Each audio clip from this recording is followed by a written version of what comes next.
Thanks for tuning in to another show in the next Reel family of film podcasts. Want to skip those ads and get early access? Become a member at truestory.fm/join and discover all the other great perks that come with it.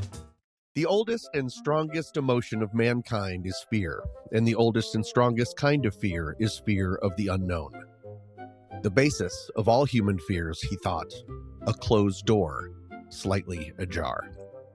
Both of these quotes from H.P. Lovecraft and Stephen King from Salem's Lot, respectively, describe the horror that comes from the outside, the invaders that threaten to topple our foundations of safety and sanity once they force their way in.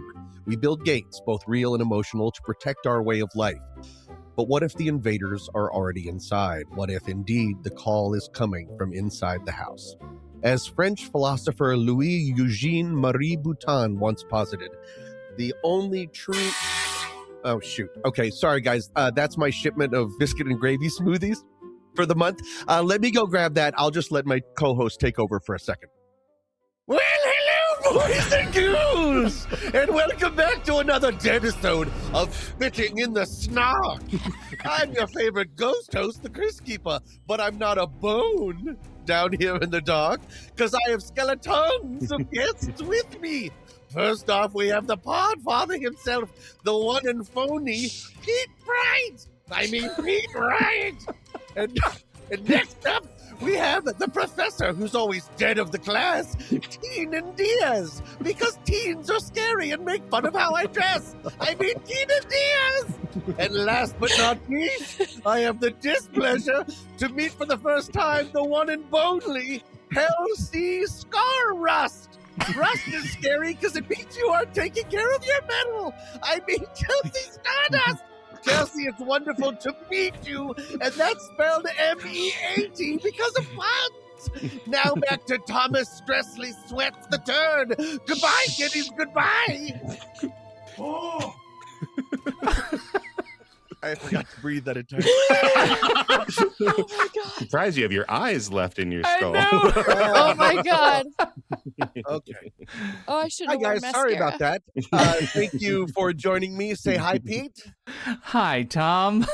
Hi, Keenan. Hi, Tommy. And hello, Chelsea. Howdy. So, for this episode, we'll be talking about The Invaders from Within, 3 films which deal with horrors not barging their way in through the locked front door, but instead make themselves known within your hometown, your beliefs, or even your own mind. The 3 films we will be discussing, I'm done with that, are Sam Levinson's 2018 Assassination Nation, Dan O'Bannon's 1985 Return of the Living Dead, and Tarsem Singh's 2000 The Cell. All right, welcome everybody. So thank you so much for joining. To start this, who had seen these movies before? You've seen all 3. Chelsea wins. 2. I got 2. I've lost again. 0 out of 0. Keenan.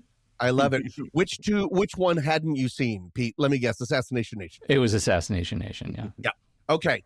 Well, then let's start with Assassination Nation. These are the invaders that come from inside your community or inside your hometown. Quick sum up, the town of Salem goes through its own witch trials of sorts when a hacker by the name of Erostratus releases everyone's private emails and texts, causing the town to demonize each other and ultimately a group of teenage girls. Quick note, while not explained in the film, Erostratus was an arsonist who burned down the Greek temple of Artemis in 356 BCE in an attempt to become famous, or in other words, for the lulz. Okay, so let's start with axes to grind. There's got to be some. Number one, is this even a horror movie? I'll start with that act. It's a lot of movies. No, it's a lot of genres. Yeah. For me, I personally think, but it's very up for debate, and I want to hear what you guys think. It is a horror movie for me because one of my biggest fears of all time is mob mentality. And so, yeah, so it is a horror movie to me because it's just sort of like a nightmare come to life. What do you guys think? Pete, why don't we start with you? Well, I don't know if this is an axe. I mean, the movie is political, right? Politically politics, correct, right? It's very right. It has a take on doxing and witch hunt logic and masculine fragility and surveillance culture, and it's all right there on the tin. And it also kind of doesn't trust you to figure out anything on your own. There's no irony, there's no ambiguity, there is like no breathing room for anything.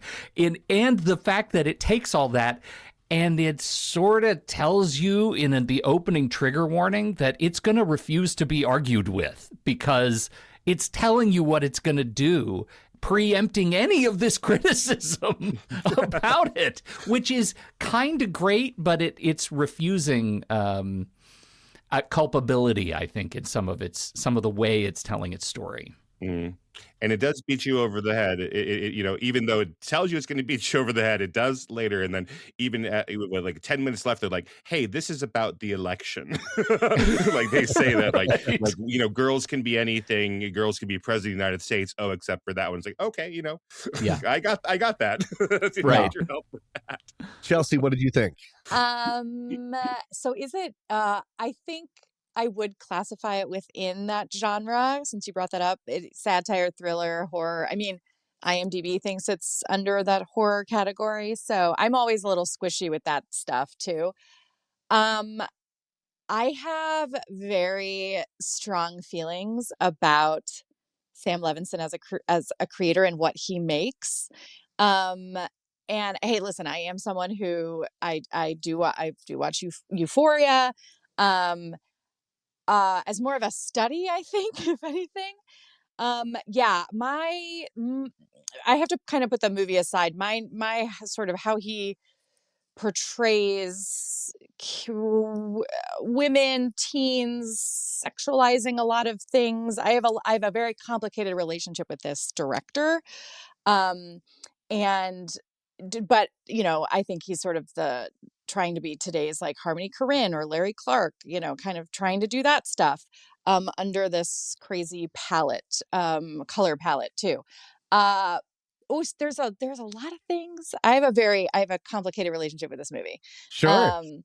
There's things about it I love, but like the mob mentality thing, that's horror to me. And it I think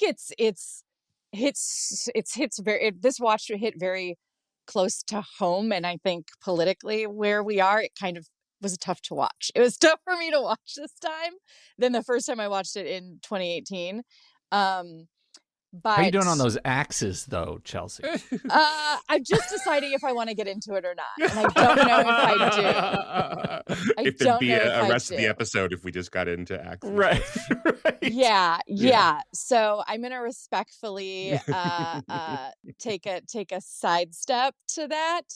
But I setting you up with the trigger warnings of like, oh, I don't know, it kind of like defeats the purpose, because it's like, we're going to show you all this stuff and be in your face.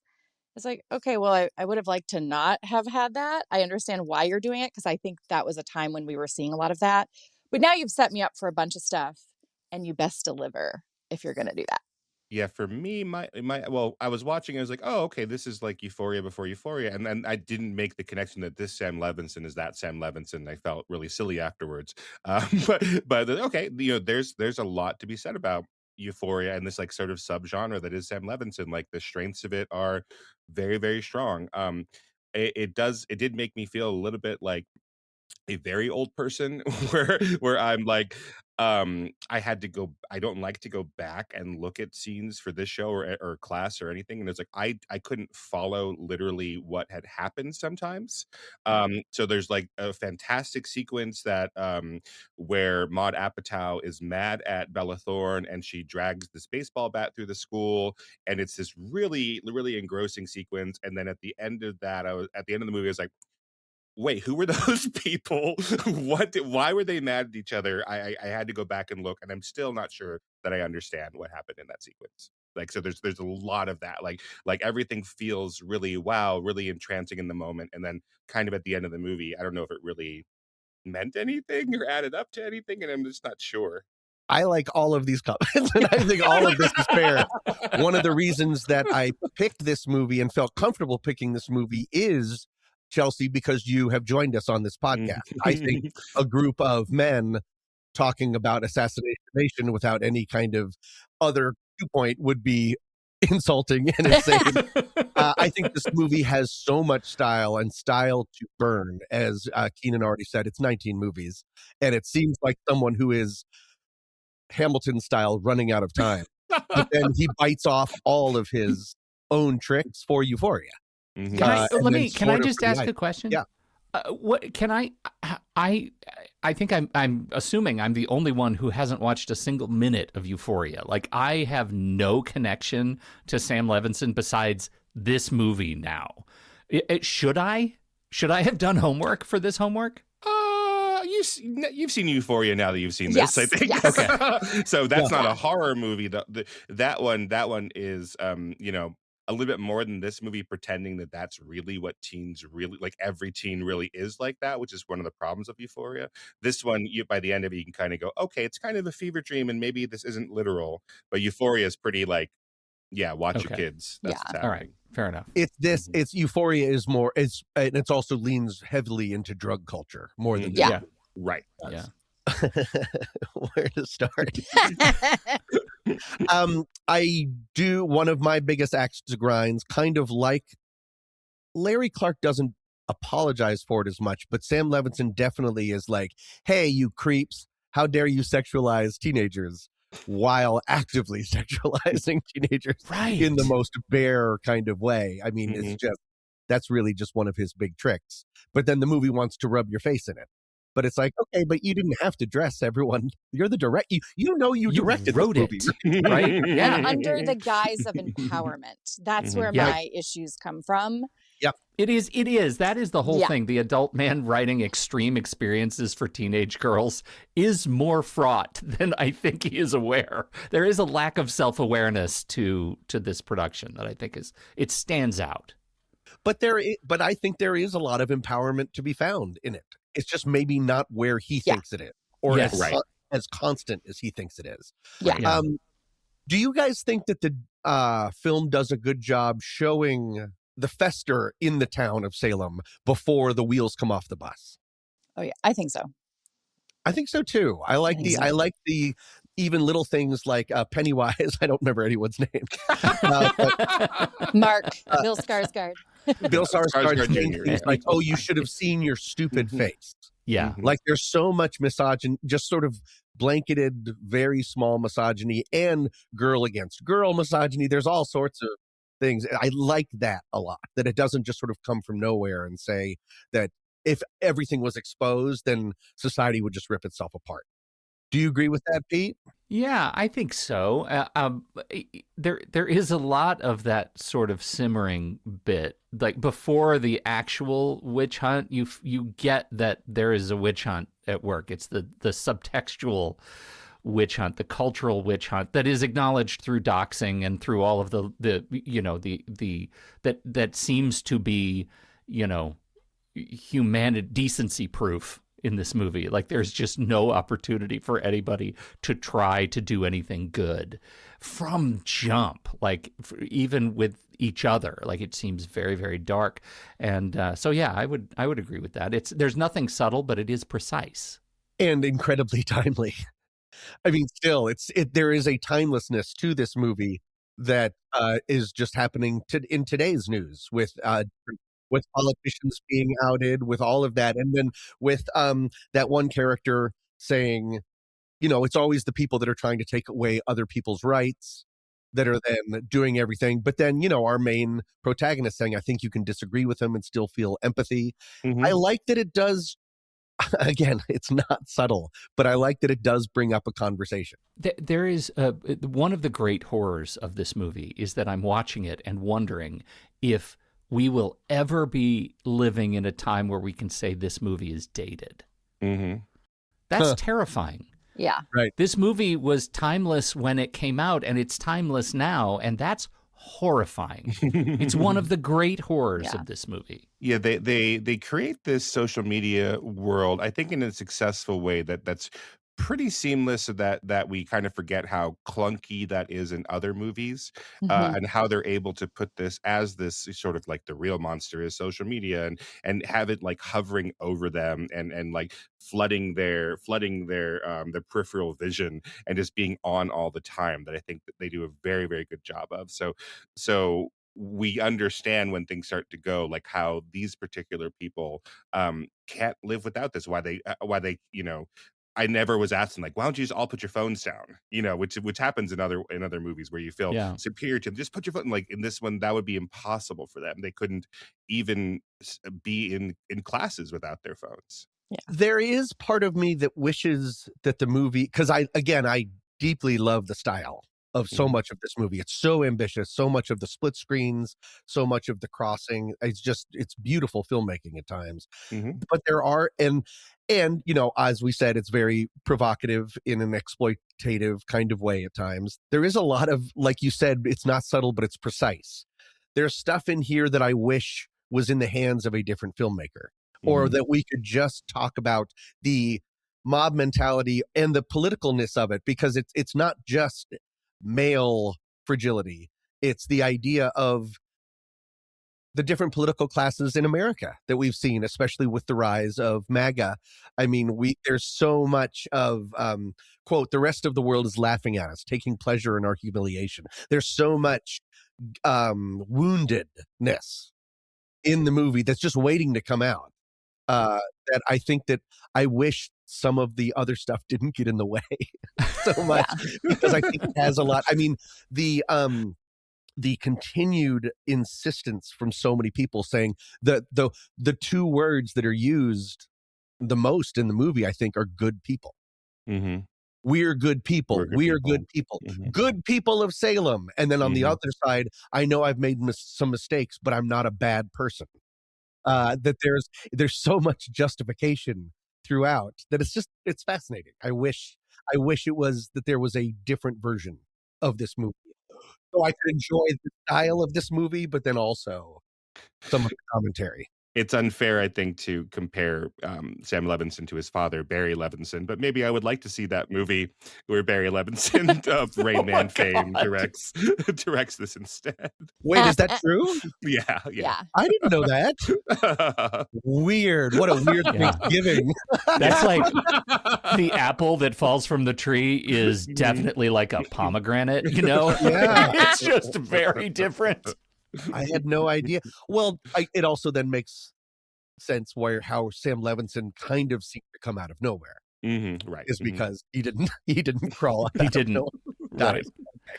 You He know, Max it's Landis funny. did. There's some interesting textual, like the so we see the witch hunt metaphor all the time. It's one of the things that this movie does, I think, very well is it says the witch hunt is not a metaphor. It is the entire architecture of American structure. We are always eating ourselves from the inside.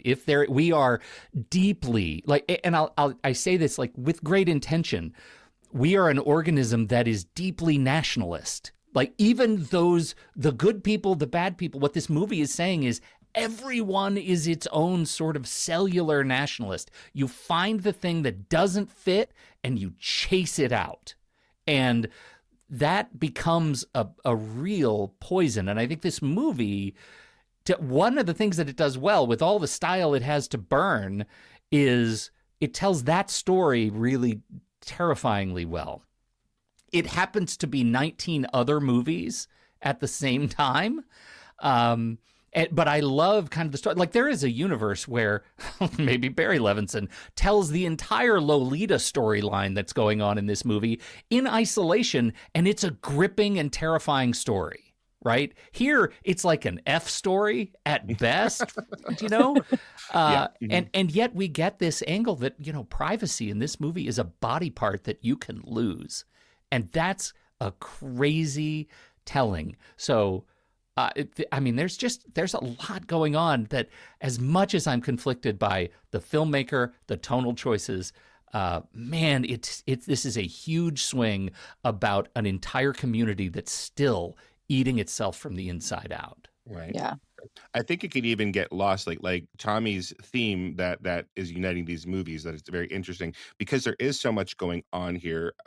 You might not really even think about it until someone like Tommy comes with, and this is what the horror is the witch hunt as oh I'm scapegoating these people, but it's because of this self-hatred and of doing these things for some of these people that aren't inherently even bad, but then they are doubling down in that MAGA sort of way of like, oh, you said this action of mine is racist, so I might as well become a racist. I might as well live that and become a deplorable. And so that Joel McHale arc is very interesting. Like he's made this mistake that is, um questionable or at least like understandable, etc.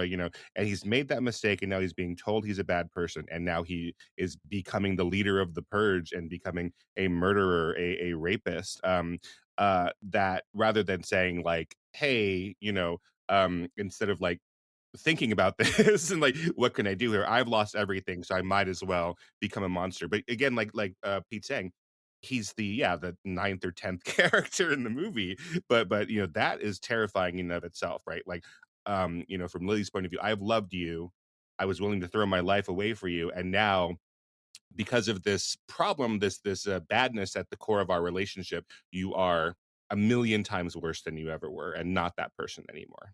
By insisting that they're good people. It's almost, Yeah. Pete really did explain the idea of why, and Keenan just backed it up, why I thought this was a good idea for the invader from within is they do say that the rest of the world is laughing at us. I like how insular the movie is. We never get a second outside of just this little town of Salem. And we don't need the rest of the town. I mean, I guess they talk to the FBI and they say like, you turn off the internet. And the FBI is like, what? The idea of eating yourself alive. The town is eating itself alive, but then people are eating themselves alive. They just can't be the bad person. But to not their credit, but I mean, the movie does begin with two different people, begin and middle, trying to reason with the public and just not being allowed. Yeah. Just being immediately shut down. And the idea of the deeply nationalist idea that you said, Pete. Yeah, the line, what was it? At the end of the day, nothing unites us like a good tragedy. Yeah. Unfortunately, that's true. I mean, yeah, it's too enticing to not go to the bonfire. Unfortunately, in a movie like this.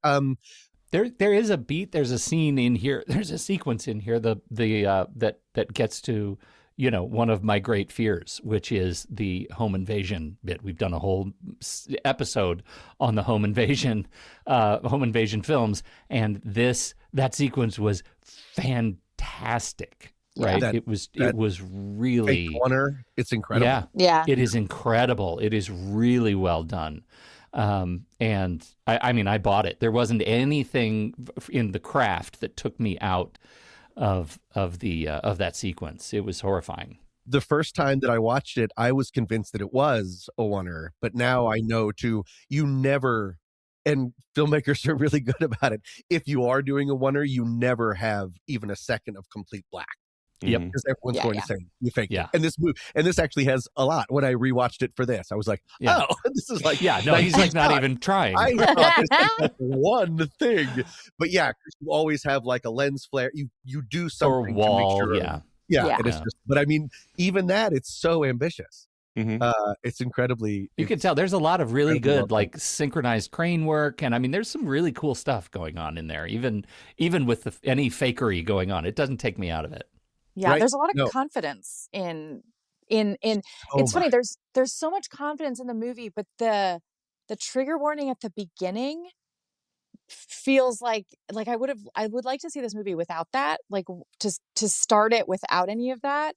But it's funny because there's so much confidence throughout the movie as a director.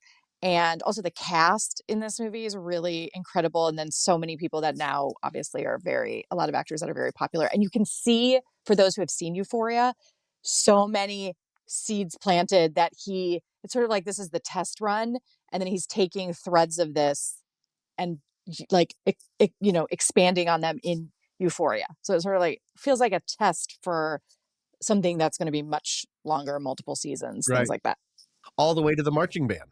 I Oh, mean, Oh, he yeah. I really, was glad you bring that up. he Yeah. throws everything into Mhm. this movie and then retakes it out. He's like, what should I do this scene? Oh, it's like when Scorsese, this is not related, but I remember Scorsese giving an interview about The Departed.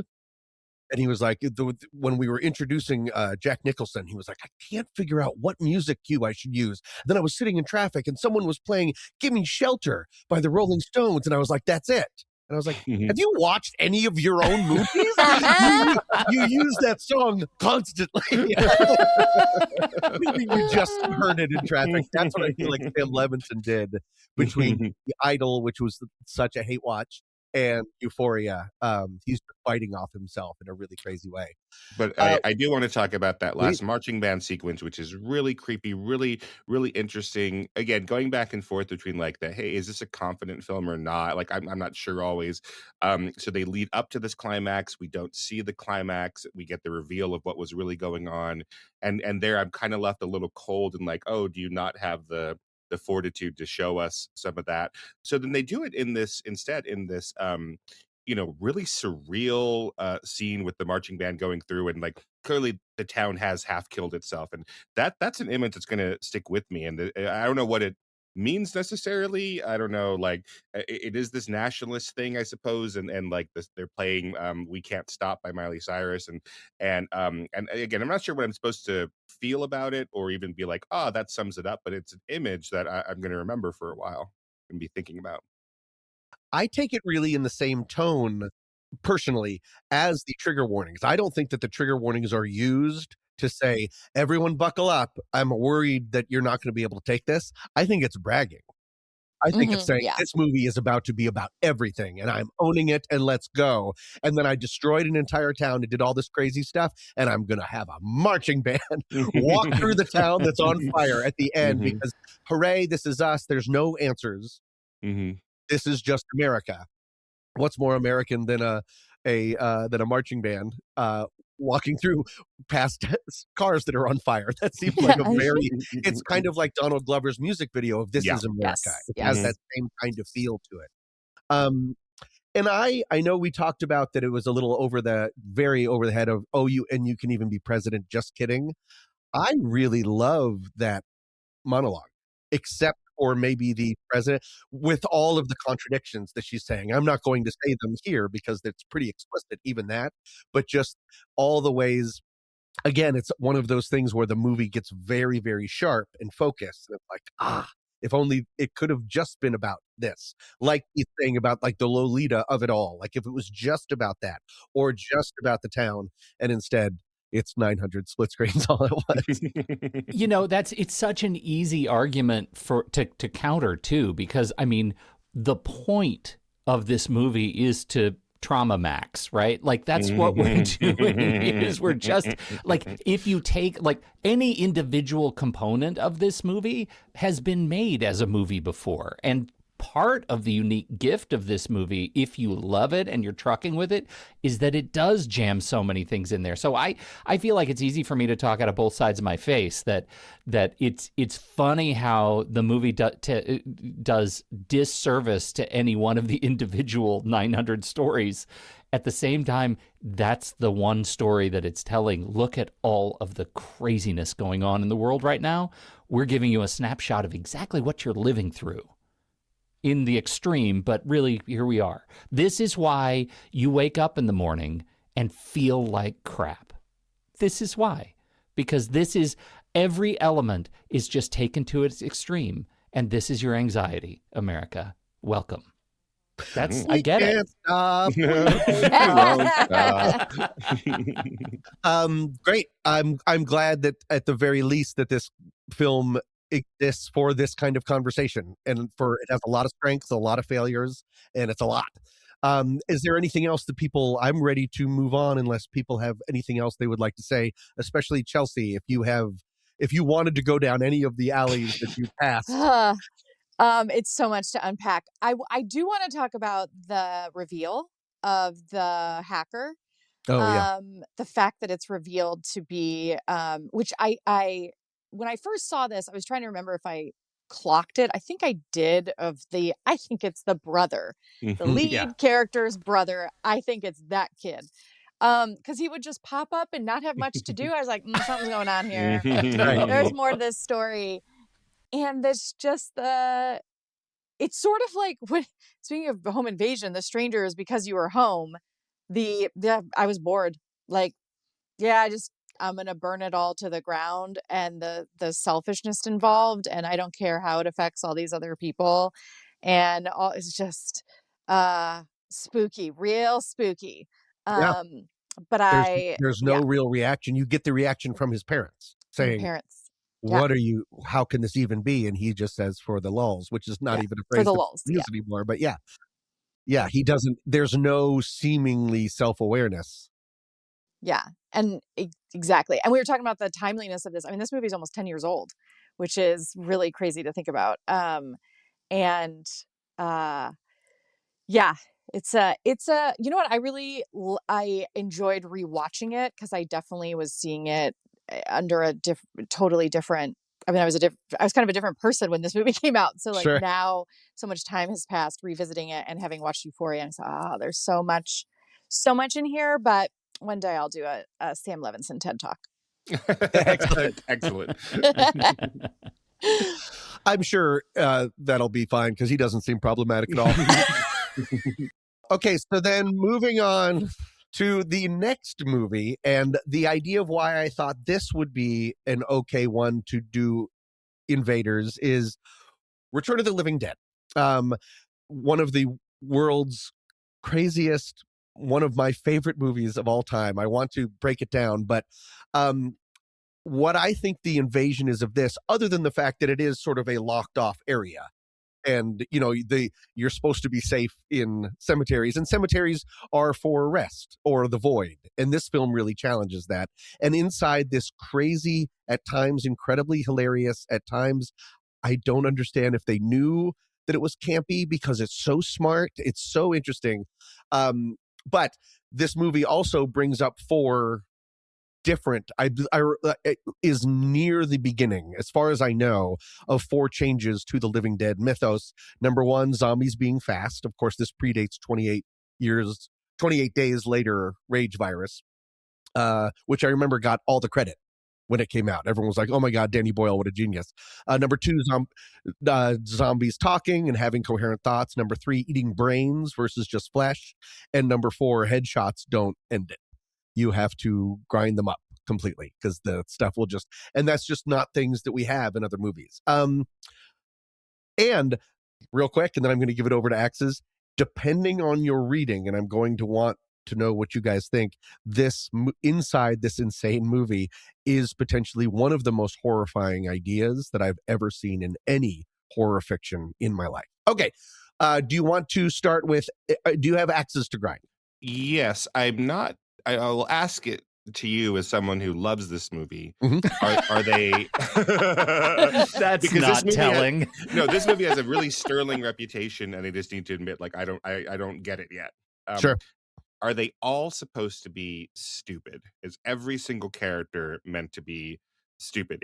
Like, maybe if I had understood that going into it, as opposed to me like going, these are odd decisions they're making, as opposed to, so I'm trying to justify it, and maybe the film is saying like every living person is just the stupidest person in any movie you've ever seen, and they're all here for you. I don't know the answer to that question. This movie is so, for me, incredibly ahead of its time, and has it is such a weird masterclass of tone while also not being consistent in tone, right. But it all just works for me. I don't know. I don't understand how this movie was made and what the thought process was in making it. And I know that's not a satisfying answer, but this movie is just such a weird anomaly.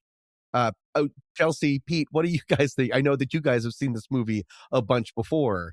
What is your take on, I mean, because it's so stereotypical with like the crazies, and like the bad kids, and I'm gonna take my clothes off in the cemetery because it's raining, and things yeah, like yeah, right. This I love this movie so much. Came out in like the greatest year ever, 1985.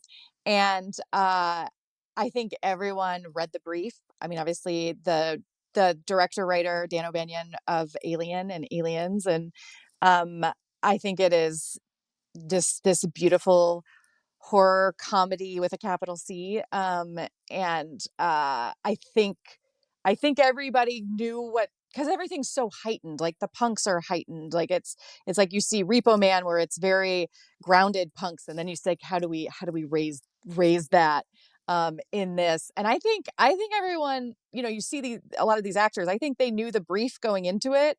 And I know there's some like tonally squishy things, but within the tone of horror comedy, I just love this movie. I think it's such a delight, because a lot of the zombie movies are so serious. Mhm.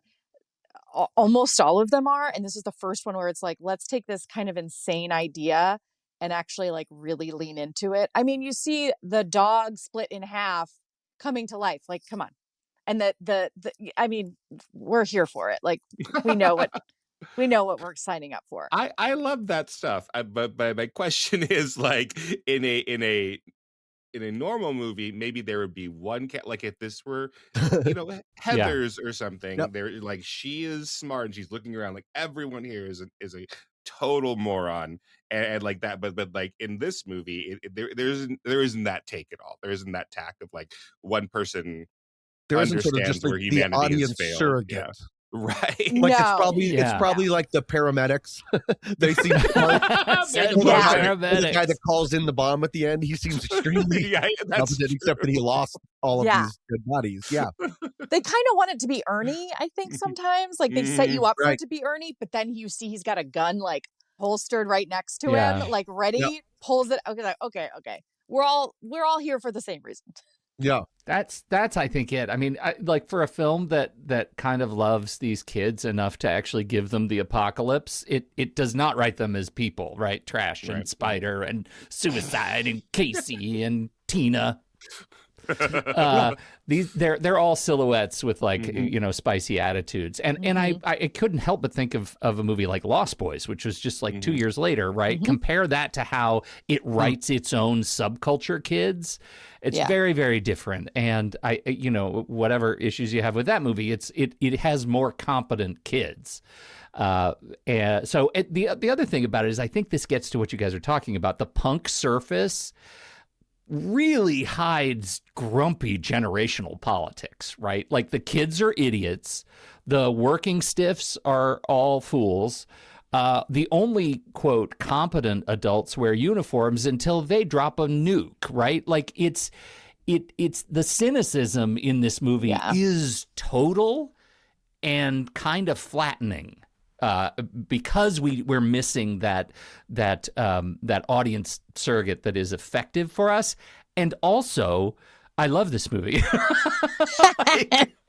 like all of that is okay. There's a potential that maybe some of the thought behind it was it's such a nihilistic movie. Yeah, it's the Nobody Assassination wins. Nation. Everybody loses, and it's the Right. Assassination Nation of the Living Dead that maybe they needed to have some sugar with the medicine. I mean, there's no way out of this. But I think it's also, I mean, I'm fascinated by the meta-ness of it. Like, the very first thing it does is acknowledge the movie. I remember seeing it for the first time and was like, do they know the cameras are on? You And can then, do that? Yeah. Yeah. And then also the movie, because you said that everyone, I agree that everyone read the brief and knows what they were getting into. But even then, the movie still pokes fun at itself with certain of the line readings when they redo them at the end during the credits. When there's lines like, "We think you should." That wasn't written to be funny, but he says it so stilted and in such a weird way that the movie goes, "Hey, look what we got away with." It's very interesting. Not to make a pun, but the movie is also sort of eating itself alive. It makes fun of the idea that it's a movie within a movie, and then even makes fun of its own actors at times. I did want to ask, so the most horrifying idea in horror fiction, I think, is the idea, and this is what I want to ask, the practical makeup, the practical stuff is really outstanding. Is really, especially for the time. Especially what Tarman, Tarman. the guy in the barrel. But so the lady, they trap the lady and they tie her down to the gurney, and she says it hurts to be dead, and the eating brain stops the pain.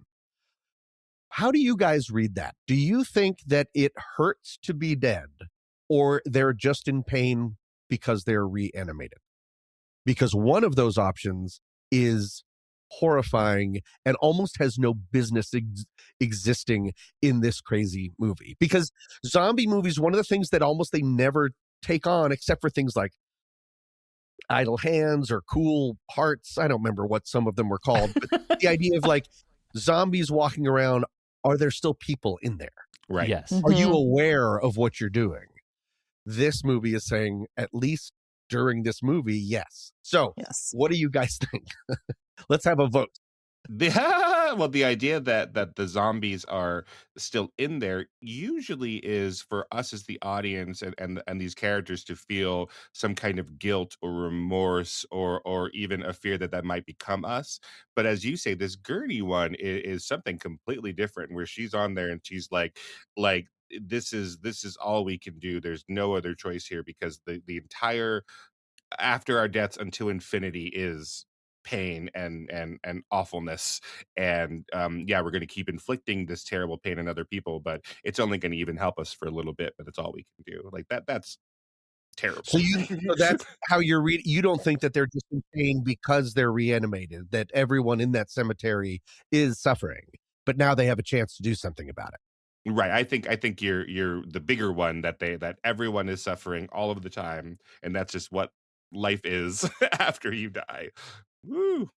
Yeah. Pete, Chelsea, what did you guys think? Very dark ideology, this movie. Yeah. And I guess I had the benefit of watching this, having had this conversation with you offline years ago, Tom. I don't know if you remember this, but we talked about how just awful that is. That makes the rest of this movie insane to me, that this movie has such a smart question of philosophy smack dab in the middle of it, in such a weird casing. You're right, I just don't think it has any business being in here, and yet it makes the rest of it just sort of transcend its genre in a weird little way, that it forces you to say, okay, everything else I'm watching, if I know how much it hurts to be dead, it makes everything else like a euthanasia film, right? Like it's time for the pitiable deaths, and that changes it. It completely refactors how I watch it. I'm taking the stance of it's because they're reanimated. When she says I can feel myself rot, I think because they were in this slumber, they are brought back to life, and because they are reanimated, they feel all the things, which maybe they didn't feel all the things. And now it's like, oh, I've been brought back to consciousness, and this is the only thing we can get to that will make this go away. And also the only way to like for them to die again is to basically be like burned up. And there's that, so this is forever as a zombie how we will live and be in pain until someone can put us out of our misery. Or like the one character, I think it's Frank, that like crawls into the crematorium to end it himself. But I do think it's because they were reanimated and feel they are dead, and it is incredibly painful because now they can feel it, and this is the only thing that can help the pain. But that scene is like the core of this movie, and it just hurts my heart to watch. And you sympathize with her so much, and in just that, what is it, even a minute of the movie or something, and it's so quick and so brief and chilling at the same time. But that's my Yes. stance. So quick and so brief that you don't even try to see how the practical effect is being made. Like So in another incredible. movie, you'd be like, "Wait, let me look over here." No. There's So a very good. important question being raised here, and I think it might be even darker. So you all are saying like, if you burn them up, they go away, and they're sort of like cleansed, but I don't know. I think we have seen that they don't go away. They just become particles. So Right. so And it in effect, rains. it rains down. So I don't know if they even if it even does cure their pain. It just like gets to the point where they're small enough that we don't have to think about them anymore. It's a really interesting thing too when you look at this in the overall sort of canon of Romero's zombies, right? Because this has the O'Bannon's zombies, like Romero's zombies just feel really mournful, and O'Bannon makes them complainers, right? And that's a real world view. And I guess I'd never thought about it before that O'Bannon's take after Dark Star and Alien was to make bitchy zombies, but he did, and it plays. It's a different take, and you can totally see how that ripples out through the sort of other sprawling O'Bannon, inspired zombies in films later. And they're very smart. Yeah. Send more paramedics, send more police. They know what's up. Bring out the buffet. Yeah, that one zombie having the light sticks waving. Yes. So, like, talk about meta intelligence. It is. I mean, it makes, while you are laughing, if you stop to think about it, it makes zombies so much more dangerous, so much more terrifying, because they are smart and quick and not just sort of overcome. They can cosplay, they can put on outfits, they can do all sorts of things. Yeah, which makes things worse. I like that idea that they're complainers. So like from Alien, Parker and Brett complaining about the credit situation and they're not getting their fair thing. But now we have our two guys who are dying and complaining about the paramedics telling them that they are already dead, which is one of the creepiest and funniest things in the movie, is them telling them, no, you don't have a pulse, you are dead. And they're like, this healthcare system, what is this? like send me some better doctors. Yeah. Is there, I don't have a lot more to say about this movie. Is there anything else that we would like to cover before we move on to the third and final? I think this movie is just, I said it all before, but it's just so fascinatingly weird. Yeah. It really feels like no one was watching and they were just able to do this. And it's outstanding. It's really this movie exists because somebody got away with it. Like that is an entire gestalt. I think that this movie, I mean, we didn't even mention sort of the Cold War paranoia, but I mean, it's definitely in there. And the fact that the generational trust, I guess we brought that up earlier, goes both ways. Nobody trusts each other. But it just watching it this time for this show reminded me that death as appetite versus death as rest is the horrifying angle for me. It also, this is me maybe just now artificially trying to tie another thread between all these movies for you, with you, Please. In partnership, is they're all in some way showcasing the body. And we've spent so much time with the girls' bodies in Assassination Nation, and now they've made the body in this film a joke, right? The body is the joke and also the punchline and also the threat, like all of those things wrapped up. And we're about to transition to a movie where the body becomes almost irrelevant. Right. A prison. Yes. In effect. Yeah. Yeah. Or actually less of a prison, more of a kingdom, as it turns out. Could be either one. Yeah. Yeah. Well, I also love the needle. Sorry, the needle drops in this movie is amazing. Oh, yeah. Are amazing. I have it on vinyl. It's just yes, I want a party. Yeah, chef's kiss to this soundtrack. And I think for a long time, like I have a DVD of this movie, but I think it took a long time for it to find Blu-ray. I can't remember which company put out like a beautiful Blu-ray of this movie because Shout, of music maybe? rights. Yeah, maybe it was Shout. Maybe Shout that's Factory. right. That sounds right. Of this, and maybe Arrow did a release too, but because of the rights, I mean, we've got the Cramps, like we've got so many great needle drops, and of course, for the '80s horror lovers, the naked Linnea you get to see, and also becomes a zombie, which is like, hey, hats off, lady, like. Wow. And she looks so short. You see her, I was like, oh, she's tiny. She's so little.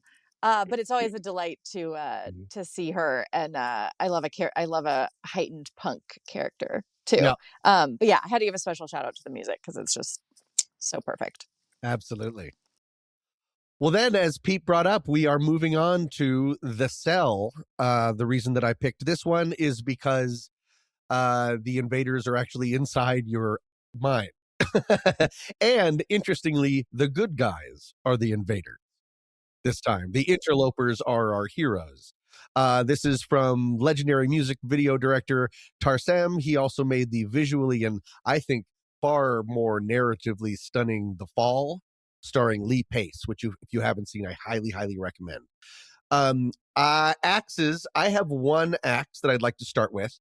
When you go into a dreamscape, I think this movie is visually outstanding, but I want at least the promise that everything is somewhat relevant or like illuminative of something in the real world. At times, this film just feels like a collection of images that look cool, like dogs going like this, or like things of water knocking bugs off of leaves. Sometimes it's beautiful, but it feels a little music video-ish to me, because there are other times when the visuals are so indicative and echoing Carl's life growing up and how he wants to see himself, how he wishes he was, that kind of stuff. And yeah, I mean, it does a great job of tying certain things together, like the water, like the symbol from the metalwork being found throughout the landscape.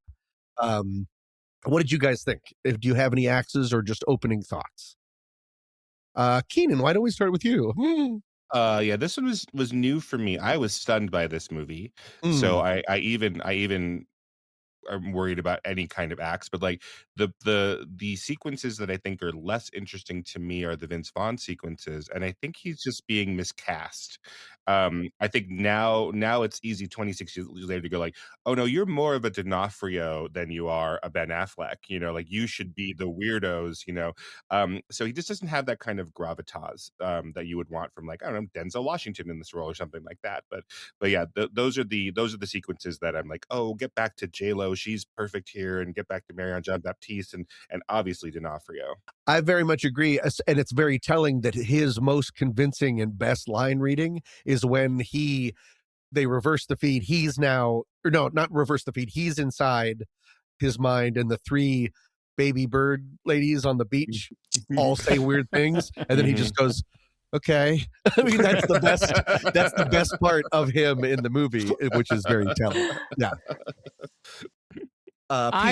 I think that this movie, so I've never really connected with this movie, and I know I should have, and it just, watching it this time, it just reminded me that the script is the weak link by a mile, that this procedural FBI plot, the race against the clock, the find the buried girl, it's like bog standard Silence of the Lambs knockoff territory, and I think it owes Demi an enormous unacknowledged debt of gratitude. So I think it is not a great script. I think the empathy for the killer arc is way undercooked. It keeps telling us that she has empathic gifts. It doesn't show us what that actually looks like in this case. The interior sort of dream world is all spectacle.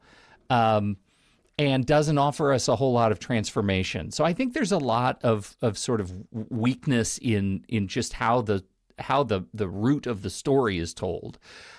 And it is so gorgeous and so stylish. Like we talk about just style to burn. I could just watch any one of these characters wearing those dope ass suits all day. Like they are so cool. You mean the floating suits? Yeah, the floaty suits. I want to sleep just like that. Just tie little things to my PJs and let me sleep levitating. Chelsea. I love this movie. I am a early 2000s horror apologist. So this is a time of horror that I love and will defend whenever I get an opportunity. And a lot of this stuff a lot of these movies are being revisited now, and people are realizing like, oh, these movies are actually great. But this one, loved it when I saw it. Actually, I texted y'all, I bought it on Blu-ray because I realized I didn't have it. Ugh, shame. But I will say, oh, and this movie is such a feast for the eyes, especially like obviously the costume woman who went on to win the Oscar, like had won the Oscar for Dracula, Bram Stoker's Dracula, like really iconic people worked on this movie. I will say though, if I really have to dig into it and put my nostalgia aside, you are all exactly right on what my axes were to be. If I have to find something. Because the imagery is so strong, when you encounter the bug on the leaf with the water, it takes away from that. So there's certain moments that you're like, oh, you don't really need that, because that's like the confidence of, no, you need to trust these other gorgeous images you have. You don't need all this extra stuff. And I agree about Vince Vaughn, which I didn't think about until this time I watched this movie, because I've watched it so many times. I was like, is this just me, or because the other people are so strong, like Yeah. D'Onofrio and obviously J-Lo, and yeah, so that stuff kind of comes through. You notice it even more, I'll say, and it is a Silence of the Lambs for the 2000s. Like that's Right. definitely what they're doing, and showing you misdirects and things like that. And instead of a well, they're in a vat of water. Like it's very similar in those senses. But I just think this movie is such a feast for the eyes, and there is again a level of confidence in this confidence and competence in this movie that I love. And Howard Shore doing all the beautiful, gorgeous score. One of the things I didn't anticipate the movie would be doing, knowing about this movie for a long time, and I've wanted to see it for a long time, is that it doesn't neatly divide these dreamscapes into happy dreams and scary dreams. So it shows that very early on in just the prologue, that you can be in one that's like, oh, this is this beautiful child's dream, etc., and then have monsters in it just on a dime. And so even as you were luxuriating in all of these like wonderful, wow, I'd love to be here, you're still like, oh, but something's gonna happen around this corner or that corner. Yeah, it's very, very effective. So it's not like there's a safe moment in the movie, even as you are just wallowing not wallowing's not the word, but luxuriating in the beauty of it. I do like we brought up Silence of the Lambs. One of the things that I like is that this movie is forward thinking in having the not female protagonist, the actress that ends up being locked in the tank for the majority of the movie, that she gets into a parking garage and immediately takes out pocket mace, that she's ready. She's not being backed into a van by a freak, like Silence of the Lambs. Like there are some True.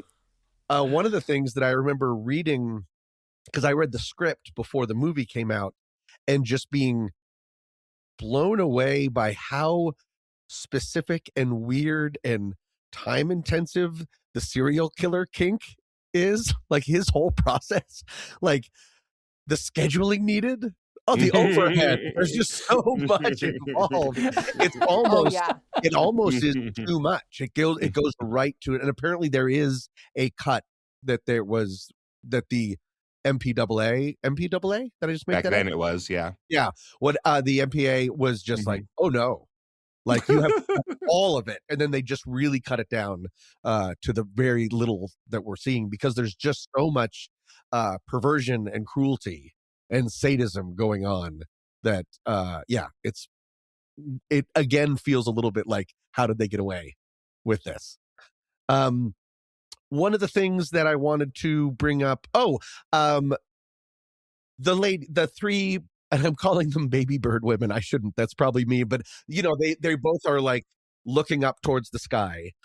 Did you remember what they said? I just wanted to know, because there's levels of the movie that I think I am still uncovering of his subconscious, that I did rank I ranked out the movie in the beginning, saying some things are just to look cool, but there's still levels of things that I'm still finding. They say in order, have you seen him, my boy, my little one? My father took him from me. The next one says, I spit it out, my whole big deal didn't mean anything. And the third one, my child's an abomination, he has no soul. So those are three different viewpoints from three women that look exactly the same. Did anything like that kind of strike you in the movie? That there's yes, it looks cool, yes, it looks eerie, but it's also talking really about the psychosis. One of the things that I caught this time that I'd never caught before is that really interesting scene where J-Lo goes under and she doesn't know that she goes, and there's that forced person, she goes over. Do you remember what the scientist is saying? He says, I need you to check circuit breakers 6 through 12. It's a power problem. I need you to check 6 through 12. Later on, we find out that that's how old Carl was. He was 6 when his, what was it? When His baptism, or maybe yes, baptism? yes. It was the first time he heard the voice. It was at his baptism. I think I had some kind of a seizure. Nobody helped me but him, and we find out later that he was 6 years old. So you're seeing that amount of time, the 6 through 12. I like that stuff. I love the power of, and this is something that, speaking of Sam Levinson, Tarsem bites off his own effects in The Fall that he does in this, with the idea of a person seated at a throne being connected to the tapestry of the room. And so when he walks forward, that's something that he just straight up does again in The Fall. It's great both times. Love it. That was also that scene was the one that sort of broke it open for me, because he says to her, where do you come from? Meaning she is the invader in the scene. He's doing fine. He's seated in his throne. While his younger self is running around, he's at his most powerful, which I think is just really interesting. It's a very dreamscapey, ambitious idea, right? To take and the trifurcation of him into 3 different characters there, that she's anticipating, maybe I'm going to help this child, but you're not quite sure if, because we've seen her preferred child, Edward, turn into a monster at a moment's notice. So she's still kind of gingerly with them. And then gradually we see, there's the serial killer, the older version, and then this king version of him. I think that's really smart, because it's not like, oh, they're all on the same page, or they all have the same strengths, etc. They all, it turns out, you can't kill one without killing the other one, which I think is super smart. But also she's trying to figure out, in the psychological game, like, how do I fix all of them eventually? And you can't quite do that. I think that's really, really cool that they're chasing each other, and she's just sort of, I'm a visitor here. I don't know the rules of this. Yeah, and navigating someone's like shadow self that has come and is saving the child and saving the man, and how do we get this shadow self out? Like, just that, I love that battle. Like, to piggyback on what Keenan's saying, I am here for that. And I didn't think about the like Hamlet witches as much, but bringing that up now, when I rewatch it, I want to try to find more about that. Now you piqued my interest, because I saw it and I was so engrossed in the movie. I was like, I know that, I'm sure that has something to do. I'm sure I'll see it along the way, and then forgot. So I'm going to like pay more attention next time. The idea of this, the shadow realm. I mean, the line, he's not even Carl anymore. He's this idealized version of himself, a king in a very twisted kingdom, a place to indulge. Yeah. It's really interesting too, just as you talk about like the idea that one of this movie's, like the first principles of this movie, is that beauty is going to be the language of a brutally damaged psyche. Like that's like visual and conceptual conflict. And I think using it the way this movie does, it speaks because there aren't words for what has happened that can completely express the pain that this kid has gone through, that this adult who is still a kid is living through, and the fact that it's pitted against this character whose sole superpower of empathy is the greatest professional risk that she can have. I think that conflict is really compelling, and I think movies rarely take clothes as seriously as this movie does. I mean, holy crap. Oh my God. So I love what you're talking about with empathy, because J-Lo, I'm glad that you're all fans of J-Lo here, or at least you're not like taking cheap shots, because I think it's easy to do. No, but like this and Out of Sight, is, I think are her two best. She's a very versatile actor. She doesn't get enough credit. And then you get to this moment where it becomes this fight, but the physical fight between her and the king, and you're like, that's part of the reason this has to be J-Lo. It can't just be a softer actress. It has to be someone who's capable of both of them. But then the movie surprises you, and it's like, that's not going to work. So the action hero part of what J-Lo isn't going to work, and she has to go back to the maternal figure and the ultimate maternal figure, and be the Virgin Mary and this crazy thing, and drown him. Like, I love all of that, and she's just so perfectly encapsulates all of that, like that strange vulnerability that, yeah, we should have known that because she's a child psychologist and she's not an FBI agent or something, but like, it stuns you. It was really surprising that we had to go that route instead. Speaking of that sequence, when she reverses the feed and Carl has come into her mind, Tarsem starts gilding the frame of the movie itself with flowers and gold. How did you guys take that? What did that say to you? Because it's almost like we're seeing the feed how we would see it. Is that sort of how you took that? It's a little meta, and I sort of get lost in my own sentence when I say that. But Yeah. I was just trying to make sense of it. No, I think so, because she's bringing them into her mind? Is that what we're talking about? Correct. Like that? That's the reversing of the feed. Yeah. Yeah. I think. Also, I think they wanted to show, I guess, someone who's not like. It's a safer space, maybe. So they're adding these like flourishes to it, I'm guessing. And it's also how, yes, I do love the meta-ness of it. I do think you're right about that. That is part of it, like laid into it in that moment.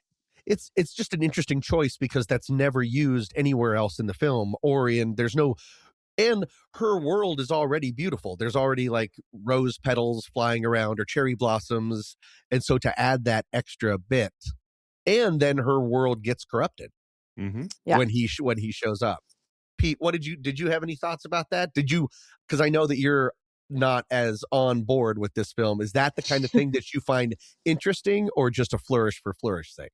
I'm going to tell you what I thought as I was watching it. I immediately thought, I think this is an episode of the Lawrence Welk Show. Is that what's happening right now? So there are, just this movie writ large is an amazing test case, and maybe one of the best test cases I know on whether visual ambition can carry a script that I don't find compelling. And I think this conversation is a great example. I genuinely flip depending on who I'm talking to. You guys are all making a great case for it. I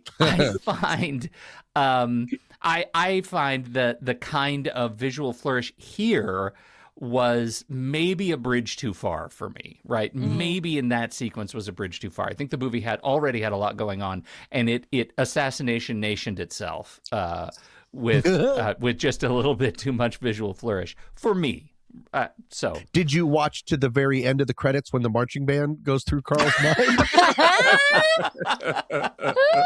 Yeah, they just do Mama number 5 though, because it was earlier.